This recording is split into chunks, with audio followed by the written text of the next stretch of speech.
प्यारे बच्चों, आज मैं सुमन भारद्वाज, आपकी हिंदी की शिक्षिका, आपको कुछ दिखाना चाहती हूँ।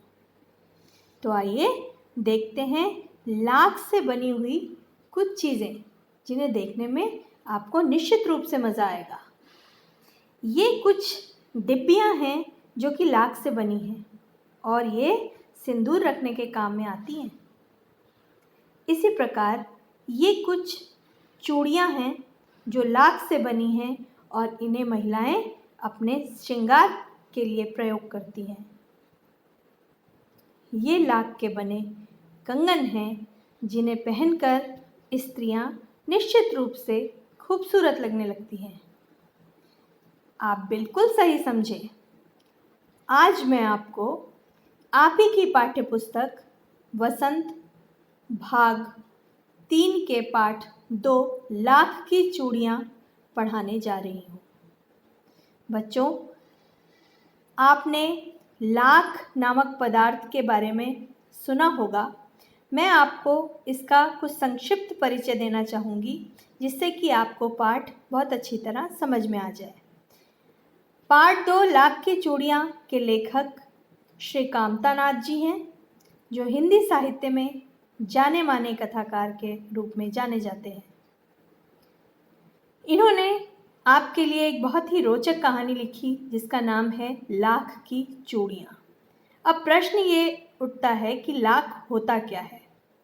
बच्चों, लाख एक सूक्ष्म कीड़े द्वारा स्रावित अर्थात निकलने वाला ऐसा पदार्थ है जो अलग अलग प्रकार के पेड़ों की टहनियों से चिपके रहते हैं। ये बहुत ही छोटे कीड़े होते हैं जो कुसुम, पलाश, बेर, अंजीर, पीपल, बरगद, साल आदि की टहनियों से चिपके रहते हैं और ये एक गोंद जैसा चिपचिपा पदार्थ निकालते रहते हैं। इस पदार्थ को ही व्यापारिक निर्माण के काम में लाया जाता है, अर्थात इसके प्रयोग से विभिन्न सजावटी सामान, जैसे आपने अभी देखा, उसी तरह से मोहरें, आपने मोहर देखी होगी। जब कहीं पर कोई महत्वपूर्ण निर्णय लिया जाता है तो उस पर मोहर लगाई जाती है। जब किसी के घर की नीलामी होती है तो उसके बाहर ताला लगाया जाता है और उस ताले पर लाल रंग का एक पदार्थ चिपका दिया जाता है जिससे कि वो ताला हर कोई ना खोल सके। उस मोहर को भी किससे बनाया जाता है? लाख से बनाया जाता है। लाख से ही वार्निश भी बनता है जो फर्नीचर पर पॉलिश करने वाला एक पदार्थ होता है, उसके काम आता है। कुछ खेल का सामान भी बनता है और सबसे ज़्यादा सुंदर तो लाख की चूड़ियाँ होती हैं। जी हाँ, तो हम शुरू करते हैं पाठ 2 लाख की चूड़ियाँ, जिसे लेखक कामतानाथ द्वारा रचित किया गया है। बच्चों, लाख की चूड़ियाँ पाठ पैतृक पेशे से मनिहार बदलू की कहानी है। पैतृक का अर्थ होता है जो हमें अपने पिता पुरखों से मिलता है, अर्थात पूर्वजों के द्वारा दिया गया व्यवसाय, उसी को हम पैतृक कहते हैं और पेशा कहते हैं व्यवसाय को। तो पैतृक पेशे से मनिहार बदलू की ये कहानी है। आप देख सकते हैं इस चित्र में एक पुरुष बैठा हुआ, एक लंबी सी मुंगेरी हाथ में लिए, उस पर कुछ गोल गोल चूड़ियाँ चढ़ाए बैठा है। यही बदलू है। और ये बदलू कहाँ रहता था? लेखक के मामा के गांव में रहा करता था। और लेखक जब भी अपने मामा जी के गांव जाया करते थे अपने बचपन में, तो वो इस मनिहार से मिलने ज़रूर जाते, क्योंकि ये मनिहार लेखक को रंग बिरंगी लाख की गोलियां दिया करता था। लेखक बदलू को वैसे तो मामा पुकारते क्योंकि वो मामा के गांव का था, परंतु क्योंकि उस गांव में सभी बच्चे बदलू को काका के नाम से बुलाते थे, इसीलिए लेखक भी बदलू को मामा नहीं काका कहते थे। बदलू अपने मकान में सहन में बैठकर, सहन कहते हैं बेटा आंगन को, जो खुला एक क्षेत्र होता है घर में उसे कहते हैं आंगन। तो सहन में बैठकर पास ही दहकती भट्टी में लाख को पिघलाकर सलाखों की तरह पतला करता था और फिर विभिन्न आकारों की मुंगेरियों की सहायता से उन्हें गोल और चिकना बनाकर चूड़ियों का आकार दिया करता था। आप देख सकते हैं चित्र में बदलू के हाथ में एक लंबा सा डंडे की तरह मोटा सा एक औजार है जिसे हम क्या कह सकते हैं, मुंगेरी। और इसी के ऊपर गोल गोल जो पतली पतली सलाखें हुआ करती थी उनको चढ़ा दिया करता था, जिससे कि वो चूड़ियों के आकार में बन जाती थी। और फिर उसे सुंदर और चिकना बना करके सुंदर सुंदर रंगों से रंग दिया करता था। इसी तरह वह चूड़ियाँ बनाया करता था और उसकी बनाई सुंदर सुंदर चूड़ियाँ आसपास के गांव की महिलाएं भी बहुत शौक से पहना करती थी। वह किसी से भी अपनी चूड़ियों का दाम न लेता, क्योंकि उस समय वस्तु विनिमय की प्रथा थी। अब आपके मन में प्रश्न उठ रहा होगा, वस्तु विनिमय क्या होता है? तो बच्चों, वस्तु विनिमय कहते हैं कि किसी सामान को लेने के बदले उसको पैसे ना दे करके कोई सामान ही दिया जाए। यानी कि अगर किसी से चूड़ियाँ खरीद रहे हैं हम, तो चूड़ियों के बदले में आटा, दाल, चावल कुछ भी दिया जा सकता है। इस तरह की प्रक्रिया को वस्तु विनिमय कहते हैं, जो कि उस समय चलन में थी। तो इसी तरह से जो बदलू थे वो भी किसी को चूड़ियाँ दिया करते थे और बदले में उनसे कोई ना कोई आवश्यक वस्तु ले लिया करते थे। इस तरह उनका गुजर बसर बहुत अच्छी तरह चल रहा था। परंतु जब भी कभी बदलू की चूड़ियों को किसी विवाह में दिया जाता था, यानी कि किसी लड़की के विवाह के लिए वो चूड़ियाँ जाती थी, तो बदलू मुंह मांगी रकम लिया करता था। यानी कि जो उसको चाहिए होता था वो सब मांग लेता था और बहुत सारा सामान लेने के बदले में ही वो चूड़ियाँ दिया करता था, क्योंकि उसका ऐसा मानना था कि घर में शुभ कार्य हो रहा है और चूड़ियाँ सुहाग की निशानी है, तो मैं बहुत महत्वपूर्ण भाग ले रहा हूँ शादी विवाह में, इसलिए वो मुंह मांगे दामों में ही अपनी चूड़ियाँ बेचा करता था। और अगर कोई उसे देने में आनाकानी करता तो वह बहुत बुरी तरह बिगड़ जाता, और इतना बिगड़ जाता कि उसे मनाने में लोहे लग जाते थे। लोहे लगना मतलब बहुत मुश्किलों का सामना करना पड़ता, बड़ी मुश्किल से ही माना करता था। इस प्रकार गांव में लेखक का आना जाना लगा रहा और बदलू सुंदर सुंदर रंग बिरंगी गोलियां लेखक को खेलने के लिए देते रहे, क्योंकि लेखक भी बच्चे थे, तो इसलिए उन्हें उन रंग बिरंगी गोलियों से खेलना बहुत भाता था।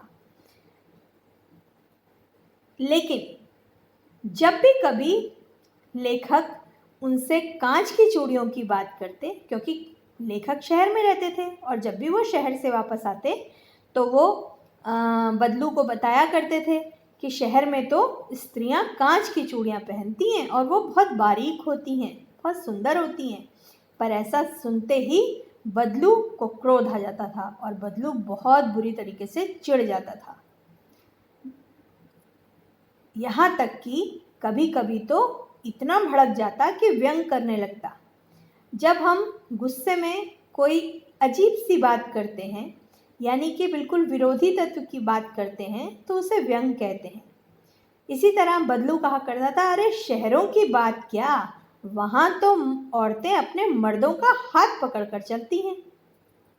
जैसा कि आपको पता है कि गांव में जो महिलाएं हैं वो घर से बहुत कम निकलती हैं, और अगर निकलती भी हैं तो इस प्रकार अपने पति के हाथ में हाथ दे करके नहीं चलती, परंतु शहरों में ऐसे चलना एक आम बात है।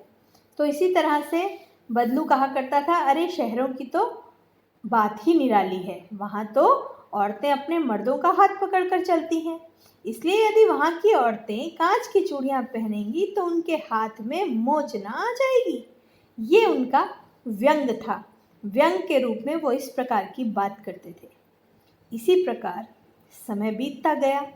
लेखक के पिताजी का तबादला, बदली, ट्रांसफ़र एक ही बात है, कहीं दूर हो गया, जिसके कारण लेखक लगभग 8-10 साल के बाद अपने मामा के गांव जा पाए। बीच में वो गांव नहीं जा पाए। तब तक वे काफ़ी बड़े भी हो चुके थे और बड़े होने के कारण रंग बिरंगी लाख की गोलियों को बिल्कुल भूल चुके थे। जब हम छोटे होते हैं तो हम क्या करते हैं, धीरे धीरे जब हम बड़े होने लगते हैं और उन चीज़ों से दूर चले जाते हैं तो अक्सर हम उन चीज़ों को भूल जाया करते हैं। इसी प्रकार की कुछ घटना लेखक के साथ भी हुई। तभी 8-10 वर्ष के बाद जब वो बड़े हो गए थे, उनका अचानक अपने मामा के घर आना हुआ। मामा के गांव पहुँचे, लेकिन तब तक उन्हें बदलू बिल्कुल याद नहीं था। एक दिन वह आंगन में बैठे थे, तभी उनके मामा की बेटी अचानक आंगन में फिसलकर गिर पड़ी और उसने जो हाथ में कांच की चूड़ियाँ पहनी हुई थी, वो चूड़ियाँ टूटकर उनकी बहन के हाथ में धंस गई, जिससे कि बहुत सारा खून आने लगा। उसकी पट्टी कराई गई। वो बहुत तेज़ रो रही थी तो उसको समझाया गया। किसी तरह से जब वो थोड़ी सी स्थिर हुई, आराम से बैठी, तब लेखक को अचानक बदलू की याद आई और तब वो बिना कुछ सोचे समझे जल्दी से बदलू के पास मिलने चले गए। परंतु ये क्या, इतने सालों के बाद आने के कारण लगभग बदलू उनको भूल चुके थे। नाम से नहीं भूले थे, परंतु उनका चेहरा बदलू नहीं पहचान सके। इस कारण बदलू को लेखक ने अपना परिचय दिया। जब लेखक को अपना परिचय देना पड़ा तो उनका नाम सुनते ही बदलू उन्हें तुरंत पहचान गए और हालचाल पूछने लगे कि तुम्हारा तो इतने समय के बाद आना हुआ है यहाँ पर। तब बदलू लेखक ने बताया कि हाँ, मेरे पिताजी का ट्रांसफ़र बहुत दूर हो गया, जिसके कारण मैं नहीं आ पाया। इसी तरह लेखक ने बदलू का हालचाल पूछा। तब वो हालचाल बताने लगे कि लला, अब तो कोई भी मेरे हाथ की बनाई हुई चूड़ियाँ नहीं पहनता। आप देख सकते हैं इस चित्र में एक चारपाई पर एक बड़ी बड़ी मूँछों वाला आदमी बैठा है, जिसे हम बदलू कह सकते हैं, और साथ ही एक छोटी सी बैठने की चौकी, जिसको मचिया कहा जाता है। पाठ में मचिया शब्द आया है, वो ये चीज़ है जिसके ऊपर ये बच्चे के रूप में लेखक बैठे हुए हैं। तो इस प्रकार मचिया पर लेखक बैठ गए और बदलू अपनी दास्तां सुनाने लगे कि यहाँ पर अब चूड़ियाँ कोई नहीं पहनता, मेरे हाथ की बनाई हुई, अब लगभग मेरा काम समाप्त हो चुका है। और इसी प्रकार लेखक को बदलू आप बीती बताने लगे। बदलू बहुत कमज़ोर हो गए थे। उनके घर की दशा देखकर ही पता चल रहा था कि अब वो आर्थिक परेशानी से जूझ रहे हैं, परंतु फिर भी बदलू के चेहरे पर मुस्कान की कोई कमी नहीं थी। और जब लेखक ने पूछा कि उनकी आम की फसल कैसी है, तब उन्होंने तो बदलू को अचानक से याद आया, अरे हाँ, मेरी आम की फसल तो बहुत अच्छी है। और ये कहते हुए उन्होंने अपनी बेटी को बुलाया और कहा कि जल्दी से लेखक को कुछ आम खाने को दो। आम खिलाए और बताया कि वे गाय तो मैंने बेच दी, जिसकी मैं तुम्हें बचपन में मलाई खिलाया करता था। इस प्रकार लेखक ने अपनी आप बीती बदलू ने लेखक के साथ बांटी। इसी के साथ लेखक को पता चला कि मशीनी युग ने बदलू के साथ साथ बहुत से अनगिनत हाथ काट दिए थे, अर्थात अब हाथ की कला को कम महत्व दिया जाने लगा था। क्योंकि आप सभी को पता है कि मशीन से बनी चीज़ों की सफाई और हाथ से बनी कलाकारी की सफाई में थोड़ा सा अंतर होता है। ये और बात है कि हाथ से बनी हुई कलाकारी भरी वस्तुएं दुर्लभ होती हैं और उनका मिलना बहुत ही मुश्किल होता है। परंतु फिर भी बदलू बहुत दुखी थे और बदलू के हालात देखकर लेखक भी बहुत दुखी हुए, परंतु मन ही मन वो इस बात से प्रसन्न थे कि बदलू ने हार कर भी हार नहीं मानी थी और लगातार अपने जीवन से जूझ रहा था।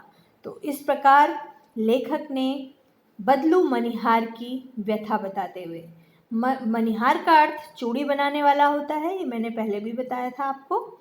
इस प्रकार इस पाठ में हमें बदलू मनिहार के बारे में जानने का अवसर मिला और लाख की वस्तुओं के बारे में हम जान सके। इसी के साथ ये पाठ समाप्त होता है।